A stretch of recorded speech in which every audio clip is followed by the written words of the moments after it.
notre webinaire. Aujourd'hui, pour commencer l'année, on débute avec un thème, moi qui suis marketeuse, qui me ravit, sur les réseaux sociaux.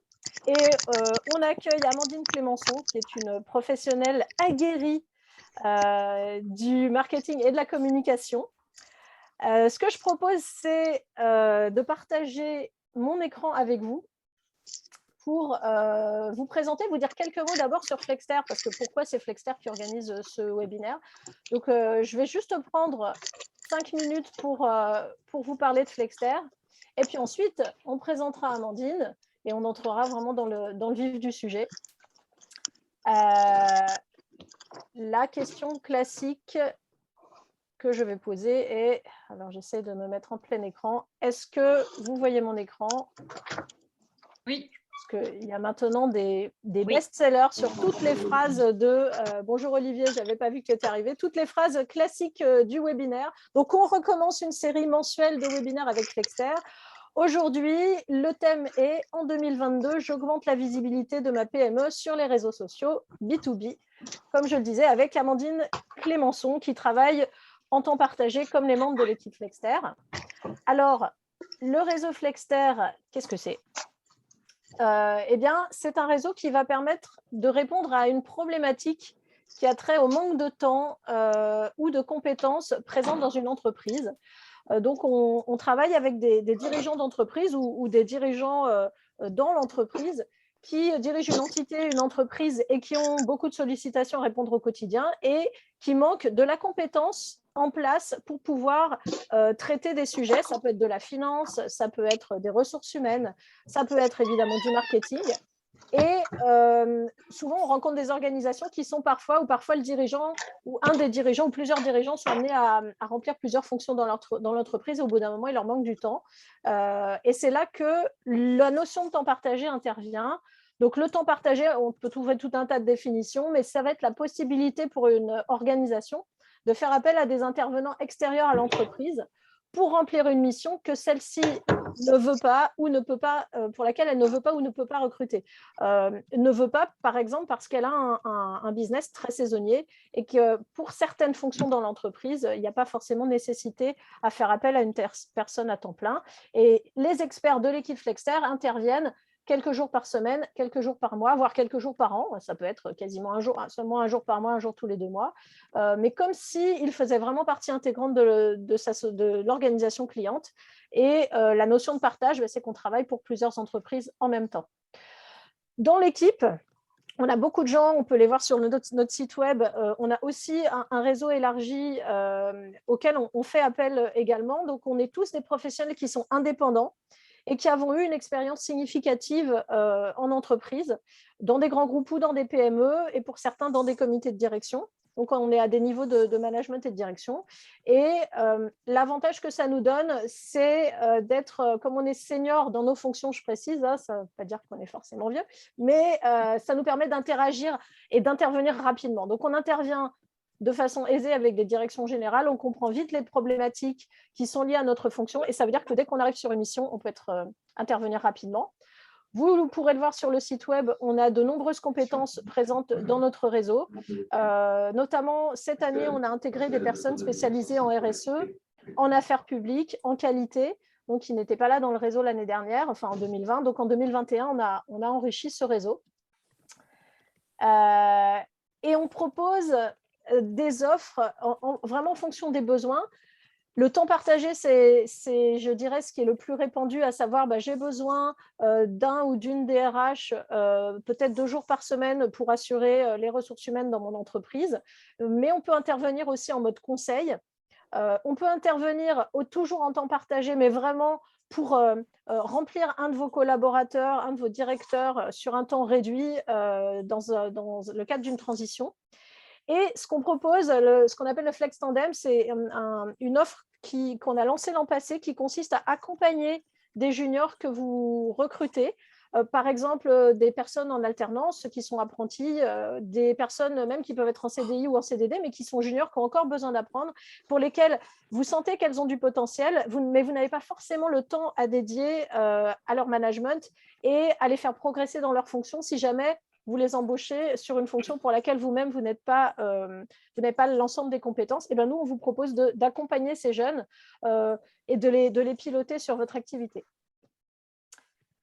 Alors, ce magnifique QR code vous donne accès à mes coordonnées, mais bien sûr, ce sera dans le replay et mes coordonnées, on peut les retrouver partout. Donc, n'hésitez pas à le scanner maintenant ou à vous rendre sur le site aussi web Flexter. Vous pourrez remplir un formulaire si jamais vous avez des questions à nous poser. On sera enchanté d'y répondre. Et donc, sans plus attendre, je vous propose de faire connaissance avec Amandine Clémençon. Avec Amandine, on travaille main dans la main parce que nous, on a la chance d'avoir de travailler à la base sur la même fonction. Moi, je dirige le réseau, mais je suis une marketeuse dans l'âme. Amandine a une expérience vraiment robuste et longue en B2B, en B2B2C, dans des secteurs très différents. Et elle a développé cette compétence sur LinkedIn qu'elle enseigne d'ailleurs à certaines occasions, notamment à l'incubateur Télécom Paris de Paris Tech, donc Center de Télécom Paris Tech. Mais Amandine, je te laisse te présenter plus en détail et d'enchaîner sur ta présentation. Alors, n'hésitez pas, pardon, excuse-moi, je te coupe là. N'hésitez pas, pour toutes les questions que vous aurez, à aussi les communiquer. Vous pouvez les poser en direct, mais aussi à les mettre dans le chat. Et moi, je les rassemblerai pour Amandine à la fin pour qu'elle puisse répondre à toutes les questions. Bonjour à tous. Alors, tout d'abord, pour commencer, on est en début d'année, donc je vous souhaite de profiter pleinement de cette année 2022, sur le plan professionnel et également sur le plan personnel. Pour me présenter très brièvement, j'ai un parcours très similaire à celui d'Audrey, donc 20 ans d'expérience en marketing et communication, toujours en B2B, un petit peu en B2C, avant de me mettre à mon compte pour faire également de la direction marketing et communication pour le compte d'entreprise. Audrey, est-ce que tu peux couper les micros, s'il te plaît? Oui, je vais tout de suite m'occuper de ça. Alors. Et donc, tout naturellement, dans le cadre de mes fonctions, j'ai beaucoup travaillé sur les différents leviers de communication et on travaille de plus en plus sur celui qui est LinkedIn. Donc, c'est un point que je trouve important. C'est une vitrine qui est de plus en plus importante pour les entreprises. Auparavant, on avait essentiellement le site web. Maintenant, on a une pluralité de médias digitaux. Et donc, LinkedIn a l'avantage d'être un média très puissant sur le plan et totalement gratuit. Donc, bien s'en servir, ça présente d'énormes avantages pour les entreprises et donc, je vais vous en parler plus longuement à partir de maintenant. Alors, c'est à mon tour de partager mon écran. Et dit on dérive, ce n'est pas l'objet de cet atelier. Alors.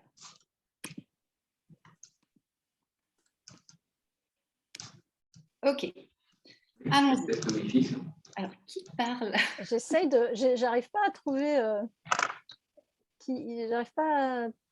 qui parle. Bon. Bon. Du coup, commençons sur ce webinaire sur la visibilité en B2B sur les réseaux sociaux professionnels. La raison pour laquelle j'ai proposé à Audrey d'organiser ce webinaire, c'est que je remarque que les PME sont parfois beaucoup moins présentes sur les réseaux sociaux professionnels et je trouve que c'est dommage parce que c'est une opportunité du coup qu'elles ne saisissent pas. Parfois, c'est par manque de ressources, parfois par méconnaissance.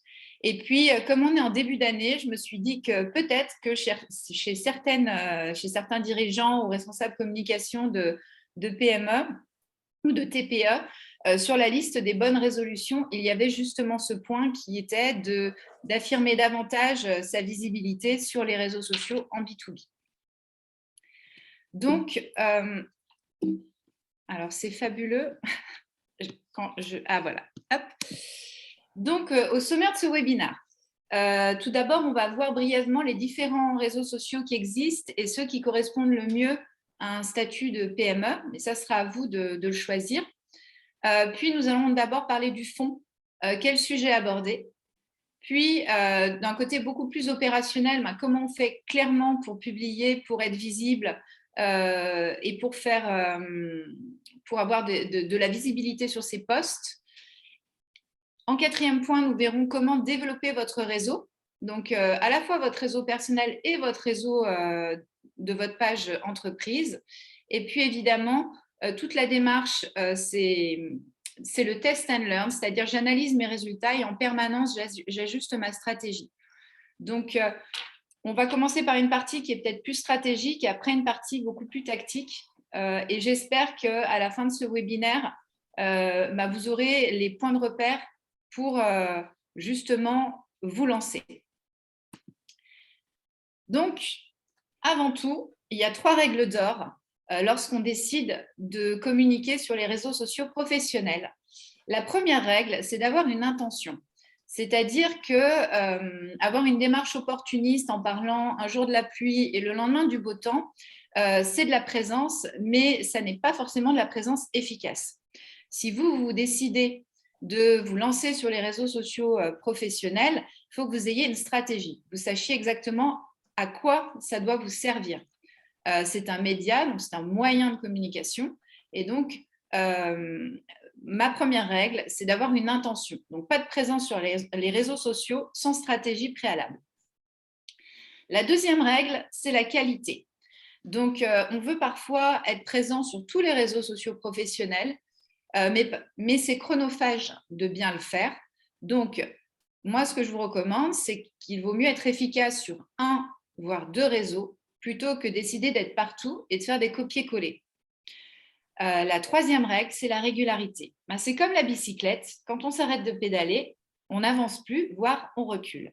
Donc, à vous de trouver la bonne fréquence. Je ne vous dirai pas il faut publier tous les jours. Certaines entreprises vont pouvoir ou vont souhaiter publier tous les 2 jours, certaines 2 fois par mois.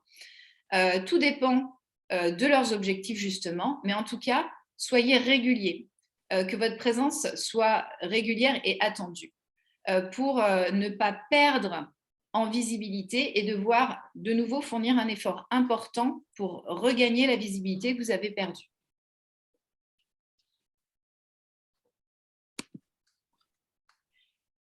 Donc, les 4 principaux réseaux sociaux, alors j'ai enlevé TikTok, etc., parce qu'aujourd'hui, on est plus dans une approche, le thème du webinaire, c'est plus une approche PME B2B, sont Facebook, Instagram, LinkedIn et Twitter. Facebook, c'est le plus gros réseau en termes d'utilisateurs actifs. C'est un réseau qui est avant tout, on va dire, un réseau grand public.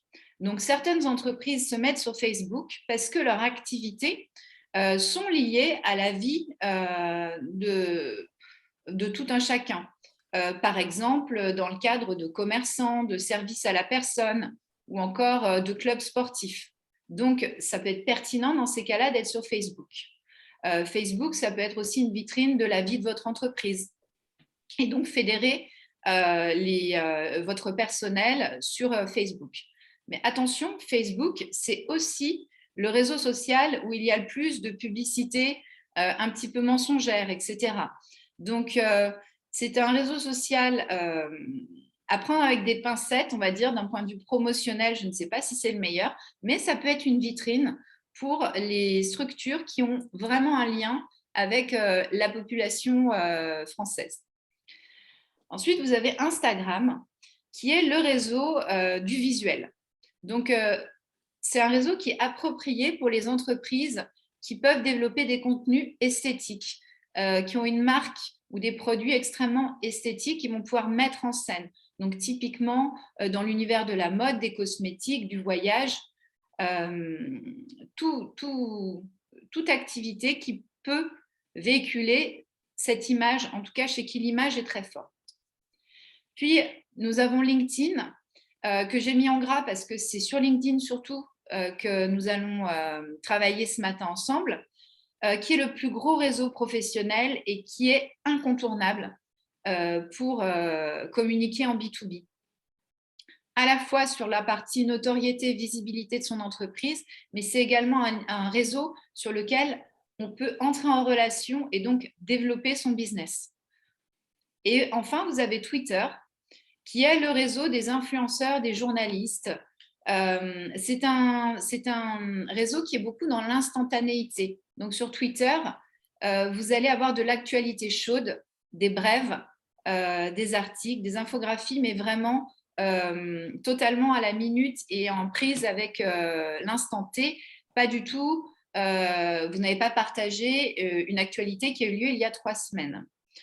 C'est un réseau où on se connecte beaucoup les uns les autres. Donc, c'est un réseau qui est intéressant pour faire sa veille et puis pour partager des informations chaudes. Mais c'est un réseau qui est également très chronophage parce que comme on est dans l'instant T, il faut être présent tous les jours sur ce réseau-là. Donc, moi, aujourd'hui, j'ai choisi d'axer mes exemples sur LinkedIn parce que pour moi, c'est votre priorité. Après, sachez que ce que je vais vous dire s'applique aux autres réseaux. C'est exactement la même démarche.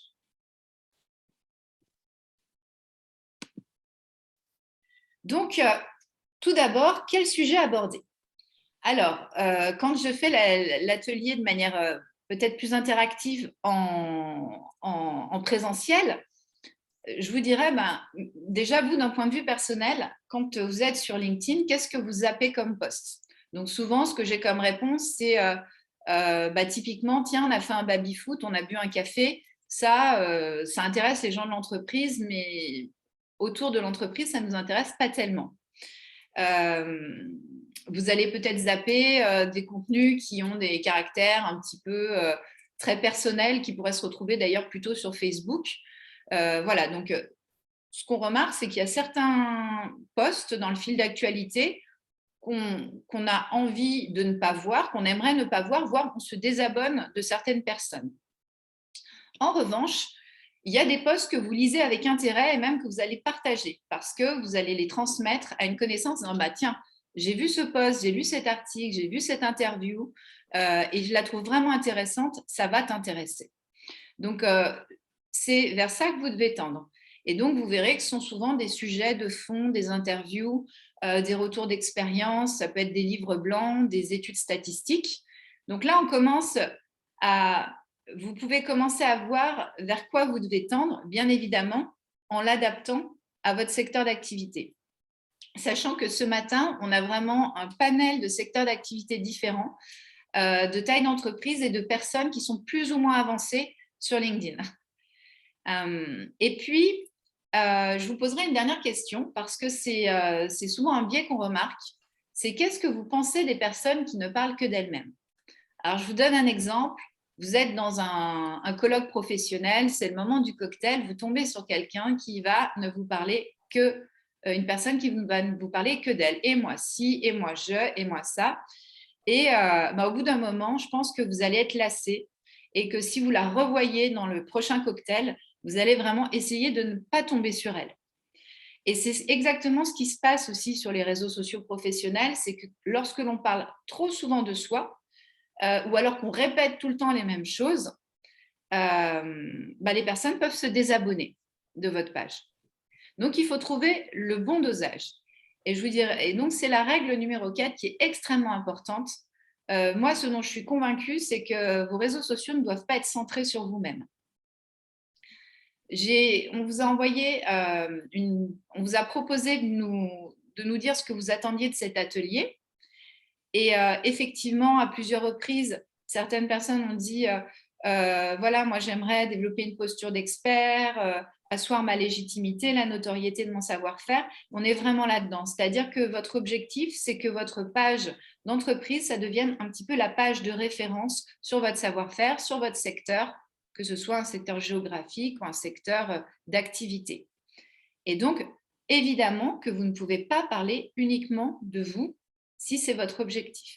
Donc ça, c'est extrêmement intéressant parce que c'est un petit peu l'écueil numéro 1 dans lequel les entreprises ont tendance à aller. Donc, on va parler de stratégie éditoriale. Donc, c'est la règle numéro 1, l'intention à laquelle je faisais référence tout à l'heure. Eh bien, comme lorsque vous faites votre stratégie d'entreprise et votre stratégie marketing, vous avez des objectifs stratégiques. C'est-à-dire qu'une entreprise qui sera en train de se développer, et dont l'objectif sera de recruter énormément. Et imaginons en plus qu'elles veulent recruter des développeurs informatiques, ce qui est quand même, ou des data scientists, qui sont quand même des profils assez pénuriques sur le marché de l'emploi. Son objectif, ça va être d'attirer ces talents. Donc, elle ne va pas communiquer de la même manière qu'une start-up qui se lance et qui a besoin de rassurer ses prospects et de développer une notoriété et une légitimité. Donc, le premier point, c'est vraiment de vous poser et de vous dire, moi, à quoi ça doit me servir? Aujourd'hui, mon entreprise, à quel stade en est-elle? Quels sont mes objectifs? Et quelle est ma priorité? Donc, comme je vous le disais, les réseaux sociaux, ce sont des moyens, ce sont comme des cartes. C'est une carte que vous pouvez jouer au service de vos objectifs d'entreprise. Donc, il doit vraiment caler. Et évidemment que dans le temps, ça évolue. Ensuite, au niveau de vous allez aussi définir à qui vous parlez. Je ne vais pas communiquer de la même manière selon si je m'adresse à d'autres chefs d'entreprise, directeurs de PME, si je m'adresse à des directeurs des achats ou si je m'adresse, par exemple, à des entreprises publiques et des cibles institutionnelles. Donc, en fonction du type, de la taille des entreprises, ça peut être même le secteur géographique, le type d'interlocuteur, vous n'aborderez pas les mêmes sujets et vous ne les aborderez sans doute pas avec le même ton. Donc ça, c'est quelque chose vraiment à définir en amont. Et c'est un petit peu les fondations de votre maison, ce qui va permettre à votre communication sur les réseaux sociaux d'être stable et d'être cohérente, on va dire, dans la durée. Donc à partir de là, vous pouvez avoir votre stratégie éditoriale et grosso modo, alors il y a des périodes qui évoluent, mais si on regardait sur l'année, idéalement, vous parleriez à 20% de vous et à 80% de ce qui se passe autour de vous. Donc, lorsque vous parlez de vous, vous pouvez parler de l'agenda de l'entreprise, de votre présence sur des salons, peut-être de réunions que vous avez faites avec tel partenaire. Vous pouvez parler de l'équipe, c'est-à-dire présenter votre équipe, présenter les nouveaux venus. Vous pouvez aussi parler des produits. Vous pouvez faire un reportage dans votre atelier de production pour montrer comment on fabrique vos produits, donc des sortes de making-of. Vous avez pas mal de sujets sur vous qui peuvent être extrêmement intéressants, qui peuvent servir votre image et ne pas être futiles. Et puis, à 80%, vous allez parler du marché. Donc, le marché, ce sont les informations sectorielles ou géographiques. Vous pouvez aussi avoir des informations d'ordre réglementaire à partager. Il peut y avoir des événements nationaux ou internationaux, des salons que vous avez visités en tant que visiteur et où vous avez découvert des choses extrêmement importantes. Vous pouvez avoir des salons à l'étranger, vous pouvez parler de ce qui se passe dans d'autres pays qui ont d'autres pratiques et vous allez aussi pouvoir parler de vos clients et de vos partenaires et les mettre en valeur. Donc, en fait, on se rend compte qu'il y a énormément de possibilités de communication. À vous de trouver celles qui vont correspondre à vos objectifs stratégiques et vos cibles. Et ensuite, de vous fixer peut-être 4 axes, 4 thématiques, qui sont les thématiques principales, et puis de dérouler votre fil et vos posts dans ces thématiques principales. Ainsi, votre audience verra en fait la cohérence dans votre communication. On est un petit peu comme dans le cadre d'un magazine qui a une ligne éditoriale. Ça, c'est ce vers quoi on doit tendre. Donc, justement, une fois que vous avez défini votre ligne éditoriale, vous pouvez construire votre calendrier éditorial. Donc là, je vais vous donner quelques trucs pour trouver l'inspiration. Alors, vous avez un site, je vous ai mis le lien, qui s'appelle le Marronnier 2022. Alors, un marronnier, en plus d'être un arbre, c'est également un calendrier avec les principaux événements de l'année. Donc, sur ce site, vous aurez mois par mois les grands événements. Alors, ça peut aller de choses complètement loufoques, comme je crois que le 5 janvier, c'était la journée sans pantalon, donc pas tellement d'intérêt, peut-être sauf si vous travaillez dans le prêt-à-porter. Aujourd'hui, c'est la journée internationale du popcorn. Donc, peut-être que si vous travaillez dans les UGC, ça peut être intéressant de parler popcorn, mais quelque chose de plus sérieux, par exemple, si vous intervenez dans la cybersécurité ou dans les data science, le 28 janvier, vous pourriez tout à fait, lors de la Journée mondiale de la protection des données, prendre la parole. Donc, ce marronnier vous donne des idées de poste et surtout vous permet de planifier à l'avance, de savoir qu'en janvier, il y a déjà 2 dates à laquelle vous allez prendre la parole. Et ces prises de parole, vous pouvez donc les préparer, écrire un article ou rechercher une série, préparer une série. Par exemple, lorsque j'accompagne le pôle de compétitivité du recyclage, lors de la semaine de la réduction des déchets, on prépare des posts, une série de posts lors de cette semaine-là. Donc ça, c'est des choses à anticiper parce que ça prend un petit peu de temps de rédiger et au sein de cette semaine-là, d'avoir une petite ligne éditoriale. Vous avez également le site des Journées mondiales, donc on en retrouve quelques-unes dans le marronnier, mais là, c'est vraiment la liste exhaustive des Journées mondiales. Donc pareil, il y a des choses des journées assez graves de commémoration, vous avez des journées assez légères et puis d'autres qui font sens en fait par rapport à votre activité. Donc ça vaut toujours le coup d'aller jeter un coup d'œil sur ces 2 outils. Mais également, je vous dirais qu'il y a les actualités que vous lisez et la presse que vous lisez, les newsletters, votre agenda. Les sources d'inspiration sont vraiment très multiples. Et donc, on a des choses que l'on peut planifier et d'autres qui vont arriver un petit peu au fil de l'eau. Et finalement, la manière dont vous pouvez le prendre, c'est de la même manière que si vous aviez lu un article intéressant et que vous alliez le déposer sur le bureau d'un de vos collègues, alors soit en lui laissant un post-it parce qu'il n'est pas là, soit parce que vous allez lui parler, en lui disant bah, « Tiens, lis cet article, je pense qu'il va vraiment t'intéresser parce qu'il parle de ça, ça, ça, et que ça fait écho à telle chose et telle chose. » Sauf qu'au lieu de le dire à une personne, vous allez le dire à tout votre réseau à la fois et pouvoir engager du coup peut-être un échange. Donc, l'idée, c'est aussi d'avoir une ligne éditoriale cohérente avec des sources d'inspiration multiples et puis d'interpeller vos lecteurs. Comme dans la presse, vous allez chercher peut-être un angle original, vraiment du contenu ayant de la valeur ajoutée, et puis que ce soit écrit avec une plume agréable. Donc là, j'ai mis un petit exemple d'un post de la station F, l'intelligence artificielle expliquée à mes grands-parents. Bah, tout de suite, ça interpelle. Alors, ce ton un peu léger, un peu décalé ne correspond pas forcément à tous les secteurs, mais il y a plein de manières d'interpeller. On peut commencer par une question, on peut donner un chiffre qui est assez surprenant. Donc voilà.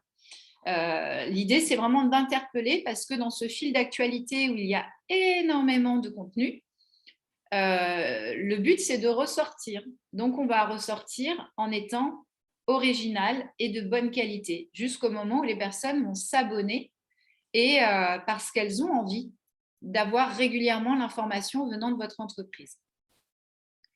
Donc, il y a différents exemples de sujets.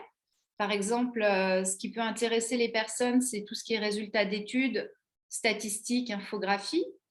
C'est aussi tout ce qui est avis d'experts, livres blancs. Ce qui marche très bien aussi, ce sont des séries de portraits. Alors, ça peut être les portraits des collaborateurs de votre entreprise, mais ça peut être des portraits de clients, ça peut être des portraits d'experts du secteur, de témoignages, ou de cas très concrets. Tout ce qui est de l'ordre des bonnes pratiques. Et puis, l'accueil d'un nouveau collaborateur, généralement, ça marche très bien. Ça permet de retracer un peu son parcours et puis de donner aussi un visage humain à votre entreprise. Donc, c'est une liste non exhaustive, mais j'ai pensé que ça vous permettrait d'avoir quelques idées, que ça allait peut-être résonner par rapport à des idées que vous avez déjà. Donc là, je vous ai mis quelques exemples. Par exemple, chez Valsen, qui est une entreprise avec laquelle je travaille depuis maintenant bientôt 3 ans, Voilà, on a fait hier un post sur Bienvenue parmi nous. Donc, on a accueilli Wilfried qui est là ce matin d'ailleurs. Et donc, ce sont des posts qui résonnent beaucoup parce que la communauté, enfin les abonnés de Valsen, déjà accueillent Wilfried. Les proches de Wilfried s'abonnent à la page Valsen. Et puis, l'image de l'entreprise aussi, on montre qu'on l'équipe grandit, qu'on est intéressé pour former des jeunes et dans l'apprentissage. Donc, c'est aussi une occasion pour développer les valeurs de cette entreprise. C'est aussi une entreprise qui communique beaucoup localement, donc qui fait aussi des posts sur ce qui se passe dans son département. Le Val d'Oise sont généralement des posts qui sont beaucoup relayés par des acteurs locaux assez intéressés pour retrouver toutes ces actualités économiques sur le Val d'Oise. Et puis, des posts qui mettent en avant nos clients. Donc là, en l'occurrence, c'est le diocèse de Pontoise, mais les clients sont très variés.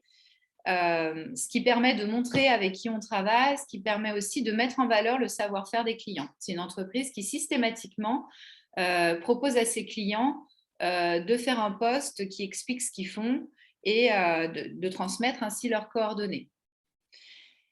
Et vous pouvez également faire des contenus un petit peu plus fouillés, alors soit accessibles sur votre blog d'entreprise, dans votre site web, donc relayés par LinkedIn via un post, soit via la fonctionnalité article de LinkedIn.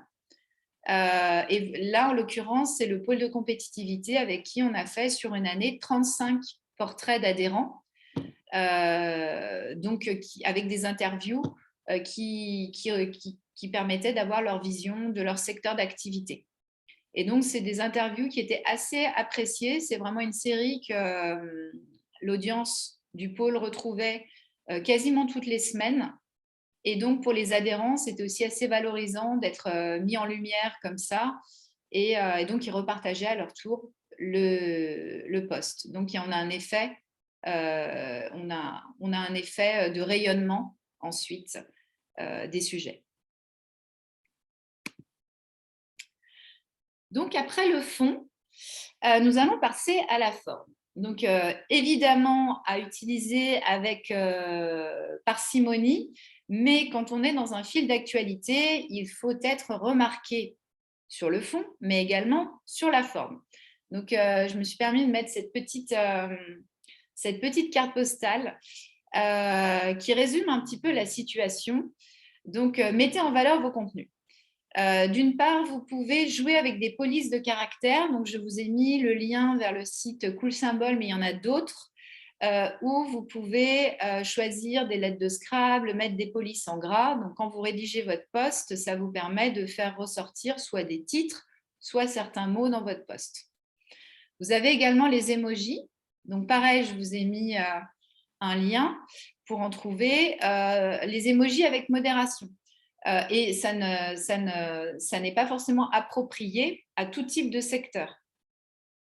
Donc, vous pouvez les utiliser, n'en mettez pas à chaque phrase, mais c'est vrai que ça ponctue et que ça donne un petit peu de dynamisme dans le texte. Ensuite, quelque chose que je n'ai pas écrit, mais privilégiez plutôt les phrases courtes et pour donner du rythme à votre texte et à votre plume. Et puis ensuite, il y a la partie contenu visuel. Donc, évidemment, ce qui booste les posts, ce sont les photos et les vidéos. Alors, pas n'importe quelle photo et vidéo. Déjà, il faut que vous puissiez vous en servir. Donc, il faut que ce soit des photos libres de droit. Et quand elles ne le sont pas, ça peut vous coûter très cher. Donc, vraiment, j'insiste sur ce point-là. Et de bonne qualité. Une vidéo tournée à la va-vite sur votre téléphone avec le train qui passe derrière ou le vent qui souffle, on abandonne. Et mieux vaut mettre une photo et un texte qu'une vidéo de mauvaise qualité. Donc, je vous ai mis un site parmi pas mal d'autres, un site qui s'appelle Pixabay, dans lequel vous pouvez trouver pas mal de photos libres de droit. Vous avez également les infographies qui sont intéressantes. Donc, les infographies, ce sont ces statistiques représentées de manière très visuelle, avec des icônes, des symboles sous forme généralement sous forme de circuit. Ça fonctionne bien. Et puis, c'est une manière de dire en dessin très rapidement ce qu'on mettrait beaucoup de lignes à écrire. Donc, souvent, la presse aime bien aussi reprendre les infographies. Et enfin, le dernier point sur le côté visuel des contenus, c'est que n'oubliez pas de les charter. Donc, votre contenu, n'oubliez pas de mettre votre logo dans l'angle, d'être à vos couleurs, peut-être d'avoir alors un template, je ne sais pas, mais certains codes que l'on retrouve systématiquement pour que l'œil va voir le visuel, puis le titre, puis le contenu. Donc, on saura que ça vient de chez vous, d'avoir vu votre logo. Et donc, pour ça, alors si vous n'avez pas Photoshop ou InDesign et que vous voulez faire des contenus de qualité, vous avez un site qui s'appelle Canva. Et même en abonnement, en utilisation gratuite, vous pouvez déjà faire des choses très propres pour illustrer vos posts.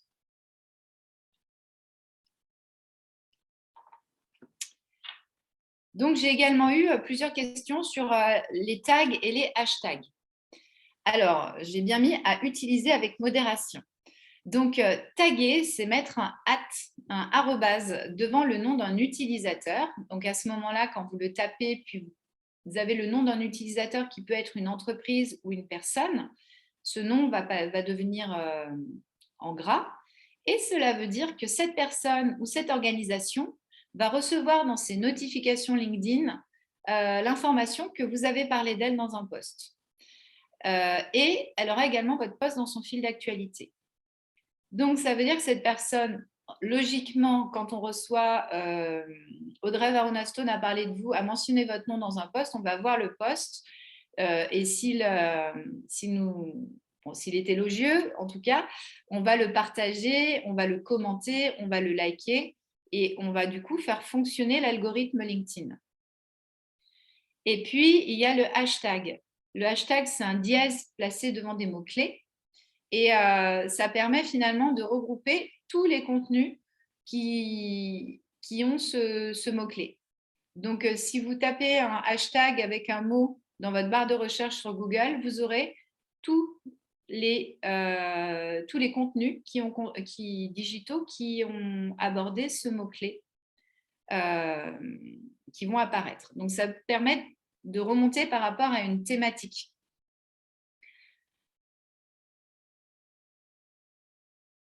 Donc, je vous donne un exemple avant-après. Donc, ça, c'est un post d'une start-up de l'incubateur Télécom Paris-Tech qui relayait une étude marketing sur le retail.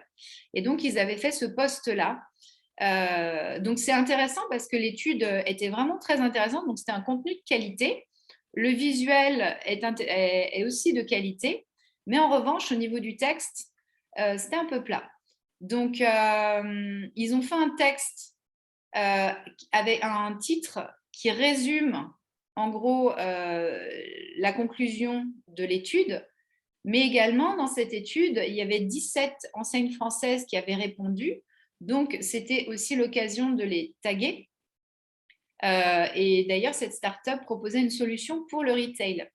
Donc, le community manager de Leclerc, Carrefour, Auchan, Picard va avoir une notification en disant Acuity Data a parlé de votre entreprise dans son post.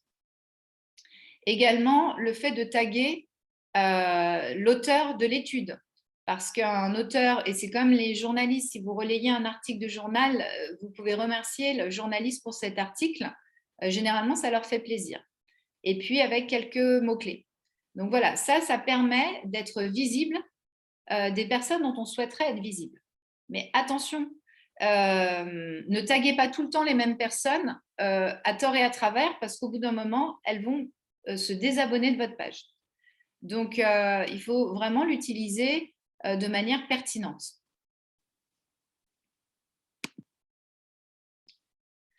Alors, le but aussi pour avoir de la visibilité, c'est de générer des interactions. En fait, l'algorithme LinkedIn, il va proposer votre post, alors pas exhaustivement à tout votre réseau, mais à une certaine proportion de votre réseau. Et en fonction des réactions qu'il va générer, donc les réactions, ça peut être de lire une vidéo s'il y a une vidéo, ça peut être de liker, de commenter, de partager. Donc, en fonction de ces interactions, et un petit peu de la vitesse à laquelle elles vont se faire, l'algorithme va décider de le partager à davantage de personnes. Donc, sur vos posts, quand il y a vraiment un engouement qui se fait dessus ou un intérêt, ça va servir le post. Donc, il y a des petits trucs à avoir. Donc, parfois, vous voyez des entreprises qui ont tout de suite des milliers de likes, etc.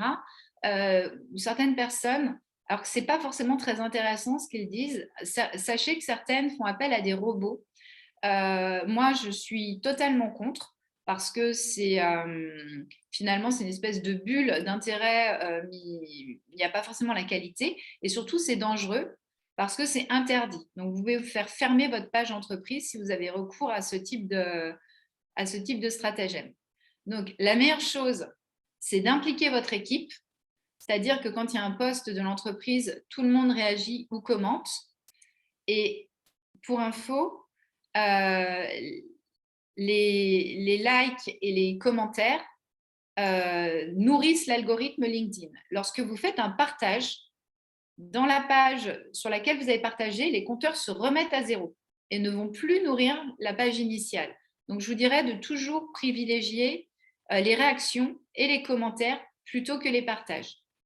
Ce que vous pouvez faire, c'est poster sur la page de votre entreprise et peut-être une semaine après, une fois que toutes les réactions ont été engrangées, la repartager sur une page perso si vous estimez que c'est nécessaire.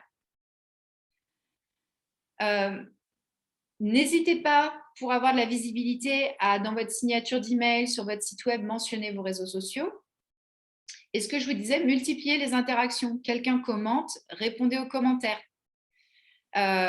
Vous pouvez liker à titre personnel des choses, mais sachez que votre page entreprise peut aussi interagir. C'est-à-dire que Flexter peut aller liker des posts ou aller commenter des posts d'autres personnes avec l'icône Flexter. Donc, je vous ai mis le lien vers un article qui explique très bien comment faire et vous verrez que c'est vraiment pas compliqué.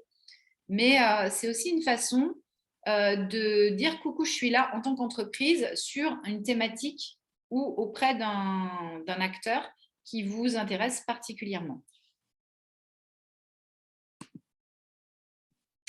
Alors, vraiment dans le très, très, très opérationnel, quand postez vos publications, alors on dit que c'est mieux du mardi au jeudi et au moment où les gens sont avec leur café ou sur leur pause de midi ou dans les transports en commun le soir. Ça, c'est vrai, mais vous pouvez avoir de très bons posts qui vont faire un tabac le week-end. Donc, à vous de tester. Peut-être un post un peu plus fourni avec de la lecture, ça vaut le coup de le publier en fin de semaine. Et on va dire qu'avec depuis 2 ans où il y a beaucoup plus de porosité entre la vie perso et la vie pro, ces règles s'effritent un petit peu. Vous pouvez aussi programmer vos posts. Sur LinkedIn et sur Twitter, vous n'avez pas de programmation possible. En revanche, vous avez 2 outils qui s'appellent Swello et Buffer, qui sont gratuits quand vous les utilisez de manière occasionnelle et qui vous permettent de programmer des posts. Donc, vous allez faire exactement de la même manière que si vous étiez sur LinkedIn ou sur Twitter, sauf que vous allez décider du jour et de l'heure à laquelle ils seront mis en ligne. Donc ça peut être intéressant si vous voulez poster très tôt le matin et que vous n'êtes pas du tout matinal, ou si par exemple vous partez en vacances et que vous souhaitez que pendant vos 3 semaines de vacances, un certain nombre de posts soient publiés et parce que vous souhaitez couper complètement et déconnecter complètement. En revanche, Swello et Buffer ne répondront pas aux commentaires, donc ça, il faudra malgré tout vous dédier à ce point-là.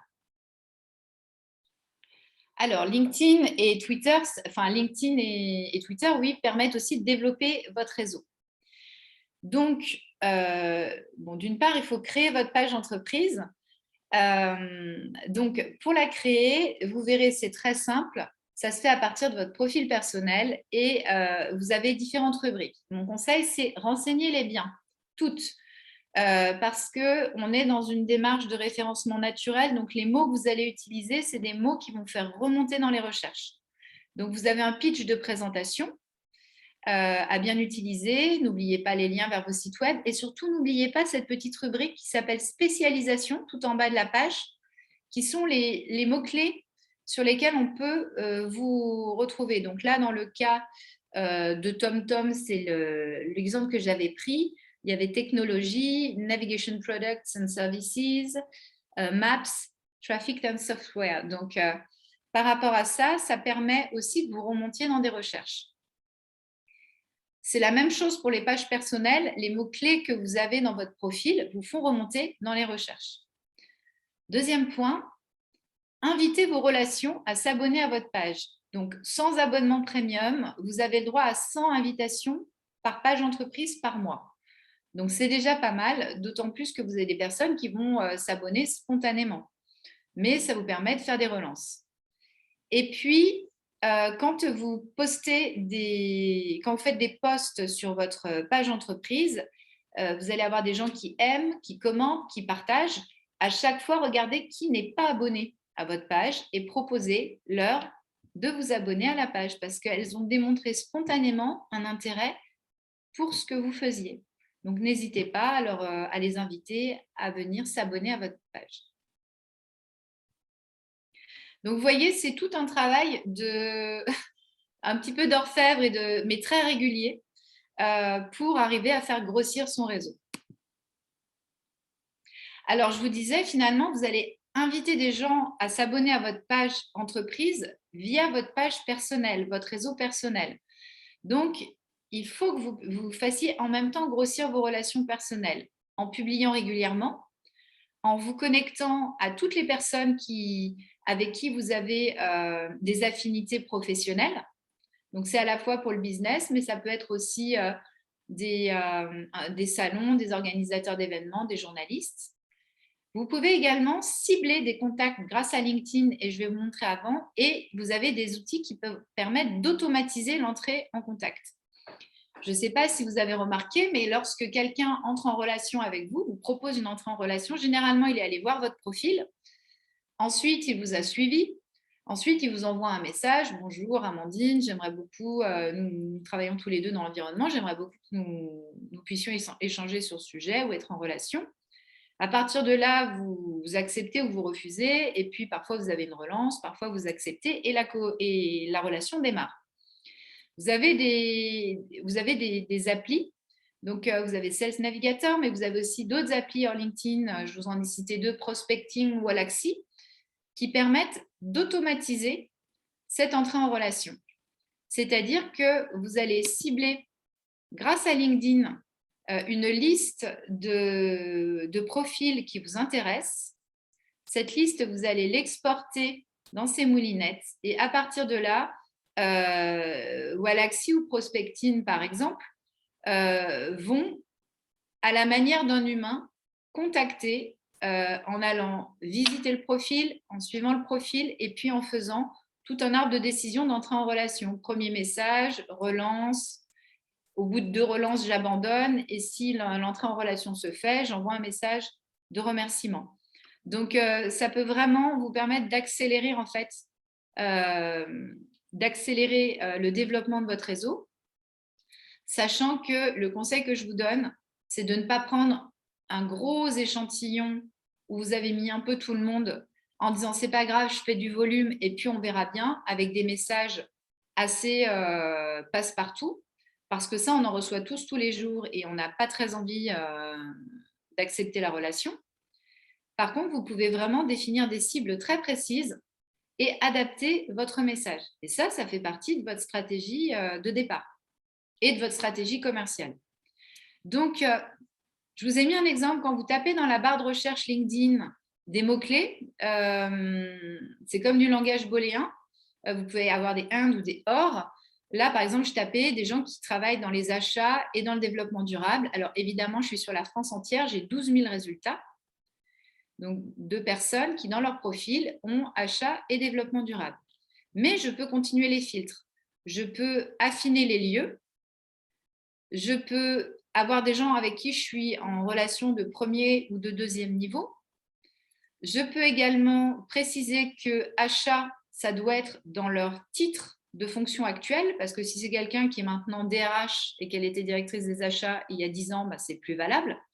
Et donc, à partir de là, l'entonnoir se resserre et je vais avoir une liste beaucoup plus précise, à la fois géographiquement, professionnellement, des personnes que je pourrais cibler. Et donc, je peux extraire ce fichier-là et engager la routine d'entrée en relation en le faisant de manière entre guillemets manuelle, en le faisant moi-même ou en décidant de l'automatiser.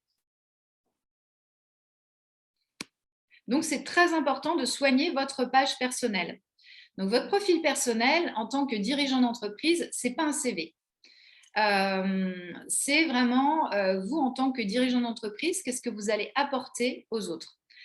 Je vous ai mis un petit indicateur qui est, entre guillemets, c'est le Social Selling Index de LinkedIn qui vous dit finalement à quel niveau vous vous situez par rapport aux personnes de votre secteur d'activité, au niveau de votre dynamisme sur les réseaux sociaux. Donc, vous pouvez voir comment ça évolue en termes d'entrée en relation, de réaction sur vos posts, de publication. Donc, il y a plusieurs sous-critères. Mais surtout, comme votre page pro, soignez votre profil personnel. Donc, moi, ce que je vous conseille, c'est de faire une photo de couverture, donc un bandeau qui vous ressemble. Ensuite, de bien utiliser les mots-clés sous votre fonction. Alors, certaines personnes mettent un titre parce qu'elles sont CEO et fondateurs de leur entreprise. Mais on peut avoir des personnes qui vont plutôt mettre la vision ou la raison d'être de leur entreprise. Donc, c'est assez différent. Ensuite, vous avez une rubrique info qui est un pitch. Donc, votre pitch, ce n'est pas un CV, c'est vraiment un petit peu de manière assez authentique ce qui vous anime dans votre vie professionnelle et vers quels sont vos objectifs et pourquoi vous faites ce que vous faites actuellement. Et au niveau des expériences, moi, ce que je vous recommanderais, c'est plutôt de mettre en avant votre valeur ajoutée plutôt que votre CV. Donc, pourquoi on fait appel à vous? En quoi vous pouvez être utile? Qu'est-ce que vous savez particulièrement bien faire? Qu'est-ce que vous allez apporter aux autres? Un petit bémol, c'est vrai que dans les activités très commerciales, souvent on a besoin aussi de mettre des résultats pour prouver l'efficacité commerciale. Et donc, cette partie expérience, elle évolue tout au fil de votre... elle va évoluer. Vous allez la réajuster régulièrement. Mettez bien le lien vers votre site pro. Et si vous avez déjà publié plusieurs posts, vous pouvez sélectionner des contenus qui vous semblent les plus emblématiques de votre page personnelle et les mettre tout en haut, juste en dessous de ce qui figure ici. Vous aurez vos contenus phares. Donc, on arrive à la dernière partie, c'est le côté test and learn. Donc, suivez vos résultats. Moi, je recommande de les suivre mensuellement et ajuster votre stratégie. Donc, il y a des statistiques qui sont disponibles sur toutes les plateformes. Donc, vous pouvez voir comment ça évolue.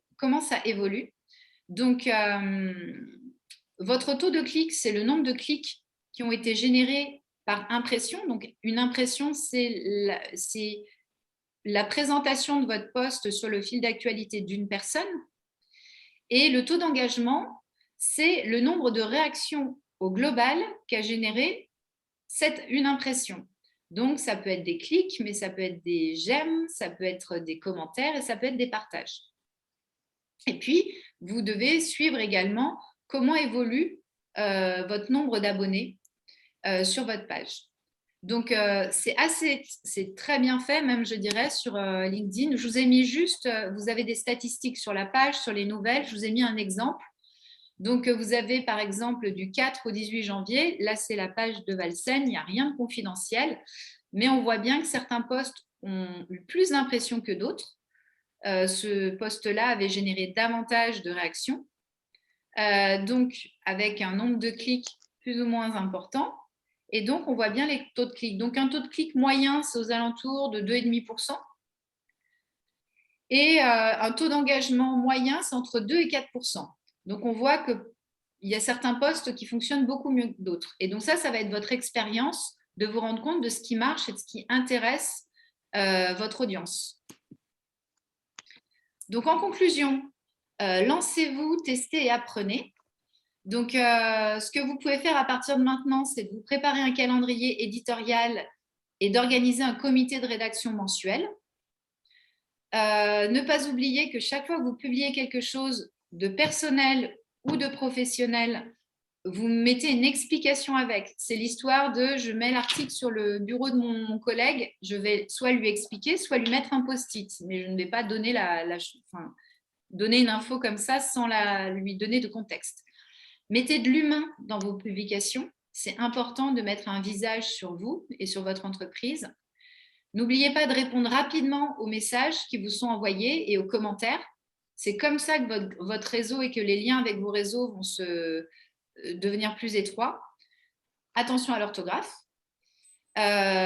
Soignez vos publications, que ce soit au niveau de l'écriture ou du visuel. Et puis, faites vivre vos réseaux sociaux. Ne les abandonnez pas.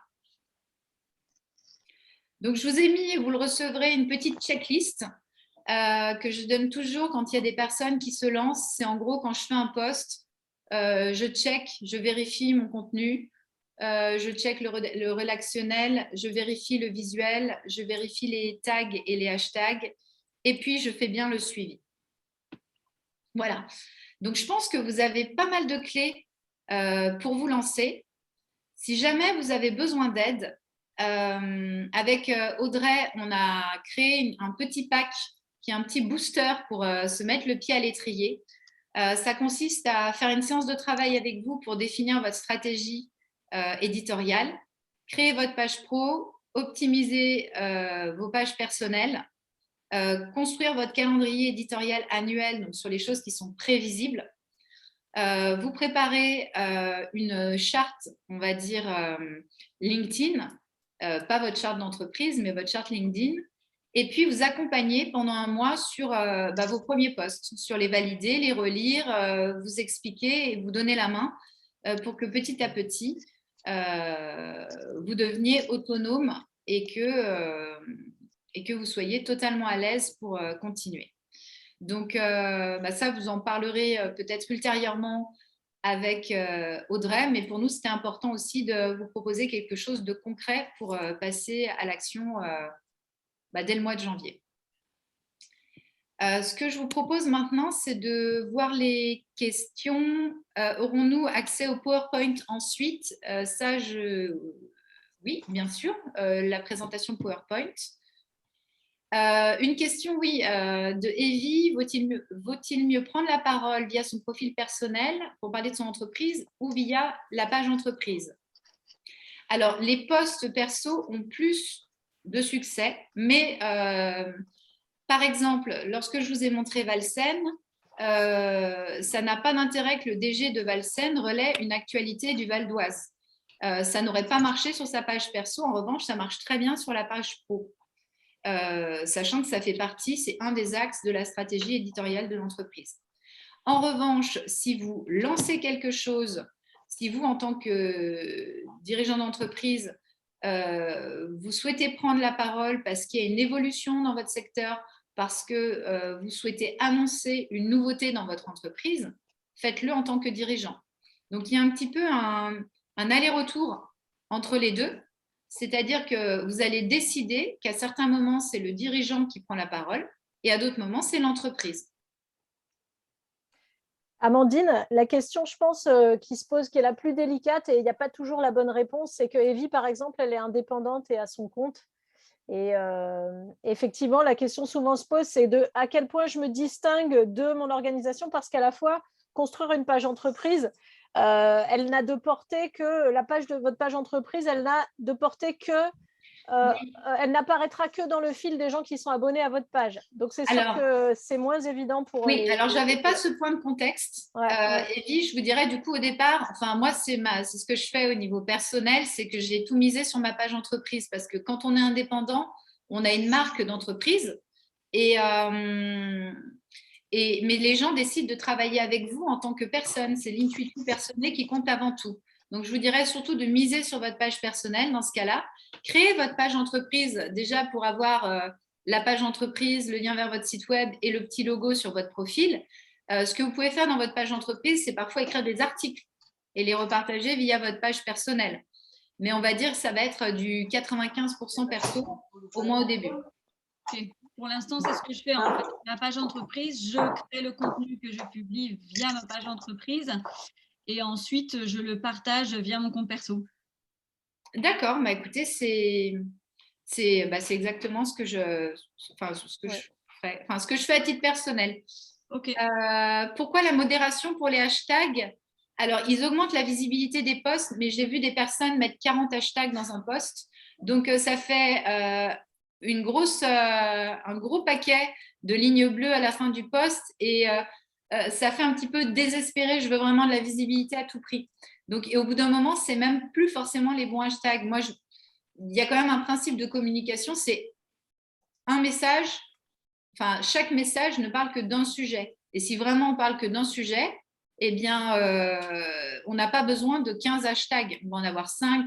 Quand je dis avec modération, ça peut être 5, 6, mais pas 20.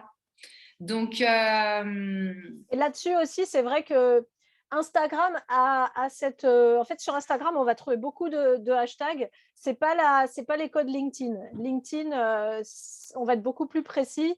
Instagram, on va s'en servir pour se faire référencer parce qu'on est sur des thématiques. Sur LinkedIn, c'est rare qu'on aborde 50 thématiques qui vont intéresser tous les lecteurs. En plus, c'est beaucoup de contenu écrit sur LinkedIn. Donc, on ne peut pas, vos contacts ou votre réseau ne va pas pouvoir lire tout ce que vous dites ou tout ce que dit tout le monde. Autant sur Instagram, comme disait Amandine, on est sur le média du visuel. Donc, aller regarder des images de nourriture, voilà, bon, bah oui, pourquoi pas, ça ne prend pas beaucoup de temps, mais aller regarder 150 articles sur LinkedIn, c'est un peu… Donc, il faut y aller quand même un peu avec modération.